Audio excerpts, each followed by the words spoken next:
Hey guys, Buildzoid here, and today I'd like to share my opinion on Vega 56 and Vega 64, and just generally RX Vega with you before the launch comes. So this is 100% opinion and speculation. I have no idea what we will actually see on launch day. I do not have a card in hand. I am not on the AMD media sampling list, so I'm not going to see one anytime soon either. So, yeah, but, I have seen all the information that AMD had, like everything you all seen, and I wanted to sort of, share my opinion because I think some of you'd be interested in it, and if you're not interested, you can turn off the video now. And if you are interested, I'm just going to be a talking head. I don't have any fancy graphics to put up, so you can just like minimize this tab or something, like go to another tab and I'll just talk in the background. Probably a better way to use your time anyway. So let's get right into it. First of all, I would like to give you a fair warning about the stock air cooler that Vega will be shipping with, and that it will suck. And I don't need to get a review sample to know that it'll suck. It's a blower cooler, and I already have it confirmed that it is the exact same blower design that the Vega Frontier Edition uses. And at least according to the GPU database on Tech PowerUp, Vega 64 has a 295 watt TDP for the entire board. So that's 5 watts under what the Vega Frontier Edition's at with its 300 watt TDP, and therefore they will run the same kind of thermal issues. They'll be identical in terms of thermal issues. So, Vega 64 on the air cooler will be loud, it will thermal throttle, and just generally not be fun. So I recommend not getting it unless you plan to switch to a water block. EK has recently announced full cover water blocks for Vega, which I think are I think Vega really benefits from water cooling. Like, I'm not a huge fan of full cover water blocks myself, but if you're water cooling a system, Vega is a pretty good architecture to do it on, because I think with extra V-core you can probably push 1700 plus megahertz. You'll also pull about 500 watts of power at that point, but that's, we all know how I feel about power consumption. The more, the better. That's why I run 3-way setups and 4-way. Like this. This right here. This pulled 900 watts earlier today. And also scored terribly, which is why I'm getting rid of Windows 10. But yeah, the Vega 64, if you're not swapping out the stock air cooler on a Vega 64, I just wouldn't get it. If you're considering the liquid cooled edition, which I personally I consider that the liquid cooled ultimate fanboy edition, because I think it's really overpriced. I mean, if you think about it, you can get a Vega 64 with an EK full cover water block, and if you already have a water cooling loop installed in your system, it'll work out to cost basically the same as if you buy the liquid cooled edition. So pretty overpriced. Pretty damn overpriced. Of course, if you don't already have a water cooling loop, then yeah, the AIO cooled one is a better option. But a full cover block is better than a AIO any day of the week. So sort of, balance that out. And the other argument I would like to make is Vega 64 overall is just a terrible deal. And here's why. In the history of AMD cut-down cards, we can notice a very simple trend. The cut-down card needs to be heavily downclocked in order to actually be slower than its full-sized brother, full-sized brother card or something. Whatever, the full-sized version. Vega 64 is probably going to be... Vega 64 and 56, clock for clock, are going to be about the same difference as the Fury X and the Fury clock for clock. How much is the difference between a 1050 MHz Fury and a 1050 MHz Fury X? About 3%. How much is the difference between a HD 7970 and a 7950 at the same clock speed? Also about sort of 3%. It's really bad. There's no difference between AMD cards when they just cut stream processors. So if you buy, honestly, if I was buying a water-cooled Vega system, then I'd go get the Vega 56 and the full cover EK water block And then I'd flash a custom BIOS onto the Vega 56 to blow out the power limit and hopefully raise the HBM voltage, because that's right now the thing I'm most worried about with Vega 56. Is Vega 56 could be an amazing Vega 64 destroyer, as well as a 1080 destroyer, if, and only if, it doesn't A, power throttle, B, run lower HBM voltage. Because here's the thing, unlike most AMD cut-down cards, Vega 56 actually loses quite a bit of memory clock. This is similar to the RX 470, which also loses a ton of memory clock, which is actually the biggest, in my opinion, the biggest difference between a 470 and a 480 is the fact that you get a 470 and you're probably not getting Samsung GDDR5, and you just have a huge memory clock disadvantage thanks to that, as well as just generally memory performance disadvantage, because let's put it this way, I've recently done some memory timing adjustments for somebody for mining cards, and it was the first time I've ever seen the memory straps for Micron memory. I didn't know you could have straps so freaking loose. Those were awful. So yeah, but so RX 470s and 480s, the big difference was the actual memory. That made a huge difference between those cards, not just the core clock. But on cards where the core clock and the memory, where there's a small core clock difference and the memory clock stayed the same, they're on top of each other. The Fury and the Fury X are on top of each other for core clock. The HD 7970 and the 7950, same thing. The moment they were at the same clock, you pretty much can't tell the difference between them, and one of them was a lot cheaper. Vega 56 is very likely to do the same thing, unless AMD ships it with low HBM voltage, because the Frontier Edition ships at 1.35 volts HBM. So the HBM runs on 1.35 volts. I imagine Vega 64 will also ship at 1.35 volts. The Vega 56 has a pretty good chance of not shipping at 1.35 volts HBM voltage, and the reason why I'm saying that is the TDP is a hell of a lot lower than we're seeing for the 64 and the Frontier Edition. Frontier Edition is 300 watts. The 64 is 295 watts, all based on the GPU database at Tech Power Up, and they have a disclaimer that figures are subject to change. The 56 is rated to 210 watts. There's a pretty good chance that, they're saving some power on the core clock, but they're also saving some power on the HBM. And if they're saving some power on the HBM, most of that's going to have to be from the HBM voltage, because there's not a huge clock difference there. It's not going to save you a ton of power unless you also lower the voltage. Voltage dictates power savings just across the board. Because here's the thing, for a 10% increase in core voltage, you'll get a roughly 10% increase in current, and therefore you get a 21% increase in power draw, because power draw is current times voltage. If both go up by 10%, you get 1.1 times 1.1, 1.21. So you get the idea. Simple math. So if AMD is shipping it at lower HBM clock, which this 800 megahertz HBM clock that they're supposed to be shipping it at, that would actually be meeting SK Hynix spec. Though technically, the Fury and the Fury X were also shipping at spec clock for HBM1, and they were running 1.3 volts HBM voltage. So they were significantly overvolting the HBM just to meet spec. So I'm not sure if the 56 will run lower HBM voltage, but I think there's a pretty good chance it will. And if it does, there's a very good chance you won't be able to do 900 plus megahertz HBM clock. And then my whole Vega 56 is a Vega 64 Slayer argument falls apart, because these cards are very memory bound. The memory clock does matter a lot on your Vega cards. You can't just ignore it. In fact, Gamers Nexus, in their Vega sort of overclocking stuff, they found that, HBM actually does more for performance than core clock. I've pretty much found the same thing.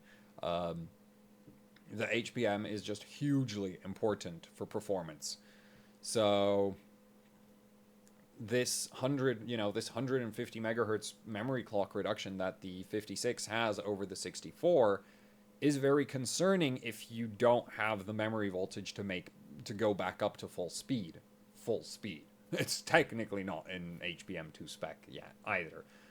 But yeah. Now, the good news is, if we have BIOS flashing support for Vega 56, then we can just flash a 1.35 volts HBM voltage BIOS, and I know we can do that because the 35217 voltage controller drives both vCore and it drives the HBM VRM, so we can flash a higher HBM voltage. That's not an issue. At least in terms of, like, there is hardware on the card to actually allow us to alter those voltages. That's not a problem. But what is a problem is, will BIOS flashing even work? Because right now, the Frontier Edition, you can't BIOS flash pretty much at all. Though, I'm not sure, like, I've not tested it myself, but the reports I've read on the internet so far are basically it doesn't work at all. And the thing is, supposedly, that's only for the professional line of Vega cards. That only applies to the Frontier Edition. It only applies to the Radeon Pro cards. The thing is, AMD implemented driver side BIOS signature checking for an RX 480. That's a consumer grade card. There's no real reason for why AMD needs to check BIOS integrity on an RX 480 or an RX 580. Both of those cards require a modification to the AMD driver in order to be able to run modified BIOSes. So, if I was AMD and I was trying to figure out how to make sure people don't, like, buy the Vega 64, especially considering I've just said 56 should match a 64 if you can match the clocks on them, it's like, disabling BIOS flashing is a really sound decision because, hey, now the 56 has no chance of ever managing to meet a 64 unless you can get a 64 signed BIOS for the Vega 56 to work, like, onto the card. And let's be honest, unless you have access to the official AMD BIOS making tools, you're not doing that. So that kind of sucks. So I am very, very, like, that is one major concern I have right now. I hope to be able to clear that up because there's I'm not going to say a great chance, but there's an okay chance of me getting a Vega 56 to play with sometime after launch. I don't know how soon, but I've already put in a request. Hopefully I get one. It's probably going to be a loaner card, but if the results look promising, then I really want to try do a 4-way setup with 4 Vega cards on, like, liquid nitrogen or dry ice, because I just have a thing for 4-way setups. There's no good reason to run a 4-way Vega rig, but I just wanna.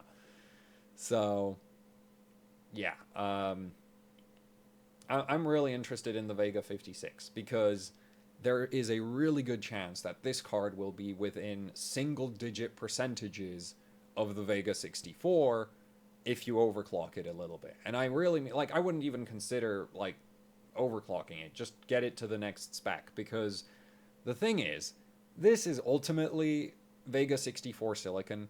It should behave pretty much the same. I'm certain there are some Vega 56s out there which won't run Vega 64 clocks. And I'm 99% certain that those are the 0.1% trash bin cards. Like, you'll need to be extremely unlucky to run across a Vega 56 that won't do 1550 megahertz core clock. In which case, Vega 56 just makes Vega 64 look like a really bad joke. Which is like the Fury makes a Fury X look like a really bad joke. Quite frankly, it does. Now, Fury X's do clock slightly better on average, but that's actual overclocking. You can match them clock for clock just fine, so I imagine Vega will be the same thing. So, yeah. Don't buy the don't buy the air-cooled 64 unless you plan to swap the air cooler. Unless you plan to swap the cooling. Don't buy the air-cooled 56 either. Unless you plan to swap the plan to swap the cooler, because if you overclock the Vega 56, it's going to pull almost as much power as the 64, and the cooler's not big enough. So, yeah, I would just avoid the stock air cooler, and I would always avoid the stock air cooler. It's just like these stock air coolers are just bad, always. There's never been a good one. I know the NVIDIA, like, Founders Edition coolers suck slightly less than normal reference coolers, but, you know, not being as bad as other reference coolers is not exactly setting a high bar for cooling performance. That's like, okay, so we have the typical reference design blower cooler, which is garbage as hell and awful. And then we have the Founders Edition, which is still pretty garbage. It's just not as bad as the other one. And the Vega heatsink is in a similar situation. It's better than any air cooler AMD's ever done. It still sucks very badly, especially because Vega pulls a ton of power. So I just can't recommend any of the reference air-cooled cards. I'm sure you can find some mini ITX rig where you don't want to cook your CPU with an open air blower, but this sucks. Like, really badly. Just, if you have an ATX tower, I wouldn't buy this in a million years. Unless you plan to swap the air cooler for something like, say, the Ragentech Morpheus 2, which is what I have on my Vega Frontier Edition, or you plan to swap it with an AIO, or you plan to get one of those EK water blocks for it. So, yeah, that's pretty much that. And the other thing I wanted to address in this video is a lot of people are complaining about AMD insisting on using HBM memory, like on all their high-end cards. So, here's the thing. If AMD was to design a memory controller for either GDDR5 or GDDR5X that was big enough to feed a Vega-sized core, it would probably look like two RX 480 memory systems glued together. And basically, I mean, they just go and make a 512-bit memory bus loosely based on what you see on an RX 480. And the reason why they wouldn't ever want to do that is because the RX 480's memory system pulls about 40 watts of power in total. 30 to 40 watts of power just for the memory system. And the funny thing about that is if you doubled that memory system, it would pull 60 to 80 watts of power. Which, you know, that sounds like, okay, so that's not that much. You know, that's not atrocious. Why wouldn't you want to put that on Vega? Well, here's the thing. The Vega Frontier Edition has a 300 watt full board TDP. And 250 watts is the power limit for the GPU core. How do I know that? Because that's what the card maxes out on the 8 pins, and those 8 pins feed the core and the GPU core only. So, out of that 300 watts, 250 go to the core. That means the entire HBM2 setup of a overvolt, like that entire overvolted 16 gigs of HBM2 on the Vega Frontier Edition pulls about 50 watts. Right? That's a lot less than two RX 480 memory systems glued together. That's pretty much the entire reason why AMD isn't using GDDR5 or GDDR5X. They would literally have to give up core clock speed, which, like, Vega's already not really fast. That's the last thing they want to do. They don't want to clock the card any lower in order to accommodate a memory system that just, quite frankly, would be really, really power inefficient. Even compared to the overvolted HBM2 that runs on the Frontier Edition, which that kind of puts in perspective how bad AMD's GDDR5... Like, there's two ways to sort of look at it. Either AMD's GPU core is really inefficient, or their memory controller is inefficient, because somehow NVIDIA gets by on GDDR5. But I don't think AMD could, like... Vega would basically need to see a, like, 30, maybe 10, like a 330, maybe 350 watt TDP instead of the current 300 watt on the top of the line cards if they went with a GDDR5 memory controller, just because that's the, like, here's the thing, and you might be like, but that's ridiculous. Like, there's no way the memory system would pull that much if it was GDDR5. See, the 290X memory controller, which I know is very old, but was clocked a lot lower, and was built on 28 nanometer, but that one was, you know, clocked lower, older, bigger manufacturing, but that one pulled 75 watts. You know, that one legitimately pulled around 75 watts, and that was 512-bit GDDR5 memory controller by AMD. Most, like, a good chunk of a 290X's power consumption is just the memory system.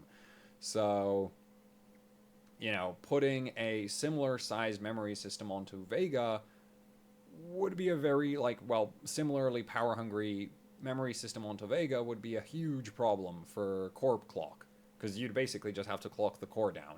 to accommodate the memory controller without making the card look like a freaking joke.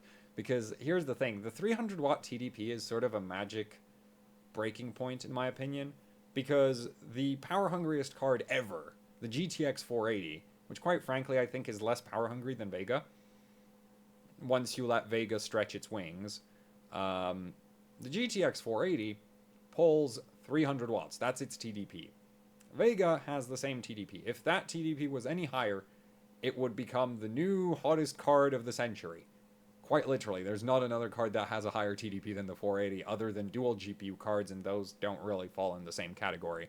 So that's why AMD, you know, like, yeah, that's the HBM2, sort of explained. And I really rambled on way more about that than I should have, maybe. But, yeah, that's sort of my outlook on Vega. I mean, I'm not going to pretend that, you know, that this is some great success from AMD. It's not. And I was really overly optimistic. And I think I'm still being overly optimistic. But I see the Vega 56 as a really promising card. If we have BIOS flashing support, it could be a really, really nice card. I wouldn't buy the 64 just because it's just going to be so bad value for money if you can overclock. Like, if 56 clocks well, 64 doesn't make any sense. And that's about it. Oh, and don't buy the air coolers. They suck. Both literally and in cooling performance. So yeah, that's pretty much it for this video. Somehow I made a 30-minute version of this. Would you believe that? Like, yesterday. But then again, when I was making that one, I was a lot more tired. So, yeah, that is it for the video. I will now stop wasting your precious time. Actually, no. One last reminder. This is 100% my opinions. I don't have a sample. I hope to get a sample, but right now that's, you know, up in the air whether that will or will not happen. Wait for Mark Bench, because he has all the information for you, and you'll be getting that information on the 14th, because that's the launch day. Actually, we might get it on, like, reviews will go live when the card launches. So, yeah, you know, I'm still holding out hope. I still want to run a Vega 4-way system. Then again, I wanted to run a 4-way Fiji system, so, you know, judging my GPU selection GPU choices is like, nah, they don't make much sense. But, yeah, I mean, watch out for Vega 56, because it could turn out to be an incredible bang for buck deal. I think Vega 64 is pretty much dead on arrival, because I don't think it's going to be that, like, yeah, it went at stock, it's going to be a lot faster than 56. But if you just make 56 match, like, you know, this is an overclocking channel. Overclock, damn it. So,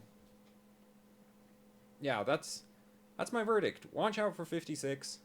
Ignore 64. Don't buy the air coolers unless you plan to water cool or swap the air cooler.